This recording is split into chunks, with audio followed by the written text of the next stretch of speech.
Hi friends, ನಾನು ನಿಮ್ಮ ರೇಷ್ಮಾ ಮಂಜುನಾಥ್. ಇವತ್ತಿನ ವಿಡಿಯೋದಲ್ಲಿ ಬೆಂಡೆಕಾಯಿ ಪಲ್ಯ ಮಾಡೋದನ್ನು ತೋರಿಸ್ಕೊಡ್ತಾ ಇದ್ದೀನಿ. ಅದಕ್ಕಿಂತ ಮೊದಲು ನನ್ನ ಚಾನಲ್ನ ಸಬ್ಸ್ಕ್ರೈಬ್ ಮಾಡದಿದ್ದರೆ ಪಕ್ಕದಲ್ಲಿರುವ ಬೆಲ್ ಐಕಾನ್ನ ಒತ್ತಿ ಸಬ್ಸ್ಕ್ರೈಬ್ ಮಾಡಿ. ಹಾಗಿದ್ರೆ ಬನ್ನಿ ಬೆಂಡೆಕಾಯಿ ಪಲ್ಯ ಹೇಗೆ ಮಾಡೋದಂತ ನೋಡ್ಕೊಂಡು ಬರೋಣ. ಇಲ್ಲಿ ಬೆಂಡೆಕಾಯಿನ ತೊಳೆದು ಒರೆಸಿ ಕಟ್ ಮಾಡಿ ತೊಗೊಂಡಿದ್ದೀನಿ.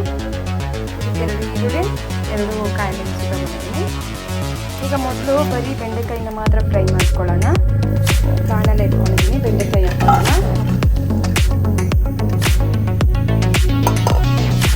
ಸ್ವಲ್ಪ ಲೈಟಾಗಿ ಬಿಸಿ ಮಾಡ್ಕೊಳ್ಳೋಣ, ಫ್ರೈ ಮಾಡ್ಕೊಳ್ಳೋಣ.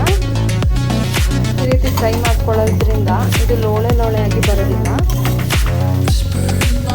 ಇಷ್ಟು ಫ್ರೈ ಆದರೆ ಸಾಕಾಗುತ್ತೆ. ಈಗ ನಾವು ತಟ್ಟೆಗೆ ಹಾಕೋಣ. ಅದೇ ಬಾಣಲೆಗೆ ಎಣ್ಣೆ ಹಾಕೊಂಡು ಹಸಿಮೆಣಸು ಮತ್ತು ಈರುಳ್ಳಿ ಹಾಕ್ಕೊಂಡಿದ್ದೀನಿ. ಸ್ವಲ್ಪ ಅರಿಶಿನ ಹುಡಿ ಹಾಕ್ತೀನಿ. ಈಗ ಇದಕ್ಕೆ ಬೆಂಡೆಕಾಯಿ ಹಾಕೊಳ್ಳೋಣ. ಇದಕ್ಕೆ ಇವಾಗ ಉಪ್ಪು ಹಾಕೊಳ್ಳೋಣ. ಮಿಕ್ಸ್ ಮಾಡ್ಕೊತೀನಿ. ಇದನ್ನು ಎಣ್ಣೆಗೆ ಫ್ರೈ ಮಾಡ್ಕೊಳ್ಳೋಣ.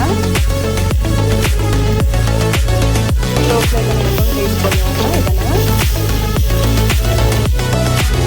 ರೆಡಿಯಾಗಿದೆ. ಈಗ ಬೆಂಡೆಕಾಯಿ ಪಲ್ಯ ರೆಡಿಯಾಗಿದೆ. ಈ ರೆಸಿಪಿ ನಿಮ್ಗೆ ಇಷ್ಟ ಆದರೆ ನೀವು ಕೂಡ ಟ್ರೈ ಮಾಡಿ.